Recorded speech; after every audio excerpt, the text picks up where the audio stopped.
রাসূল আরবি সাল্লাল্লাহু আলাইহি ওয়াসাল্লাম বলেছেন, আল কাইয়িসু মান দানা নাফসাহু ওয়া আমিলা লিমা বা'দাল মাউত ওয়াল আজিজু মান ইত্তাবা নাফসাহু হাওয়াহা ওয়া তামান্না আলা আল্লাহ।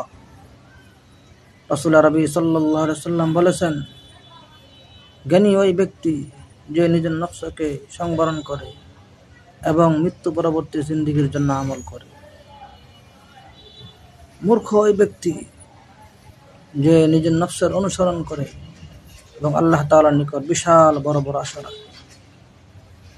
সুতরাং হাদিস থেকে এটা স্পষ্ট বুঝে আসে, জ্ঞানী কোন ব্যক্তি আর মূর্খ কোন ব্যক্তি। আপনি নিজেই চিন্তা করেন হাদিসের আলোকে, আপনি জ্ঞানী না আপনি মূর্খ। আপনি যদি জ্ঞানী হন তাহলে আপনি কোনো সময় আপনার নফসের অনুসরণ করবেন না। আপনার নফস যা চাইবে তা আপনি করতে পারবেন না।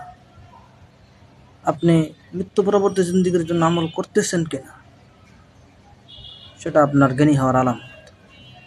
রাসূলের ভাষ্যমতে মূর্খ ওই ব্যক্তি যে নিজের নফসের অনুসরণ করে, কুপ্রবৃত্তির অনুসরণ করে, নফস যা চায় সে তাই করে বেড়ায় এবং বিশাল বড় বড় আশা রাখে সে জান্নাতে যাবে, এই করবে সেই করবে। সুতরাং স্পষ্ট হয়ে গেল জ্ঞানী কোন ব্যক্তি আর মূর্খ কোন ব্যক্তি। নিজেরাই চিন্তা করে বের করতে পারবেন আমি কোন কাতারে আছি, মূর্খের কাতারে নাকি জ্ঞানীর কাতারে। যদি জ্ঞানী হয় তাহলে আমার ভিতরে এই সমস্ত গুণ আছে কিনা, আর যদি মূর্খ হয় মূর্খ হওয়ার গুণ আমার ভিতরে আছে কিনা। স্পষ্ট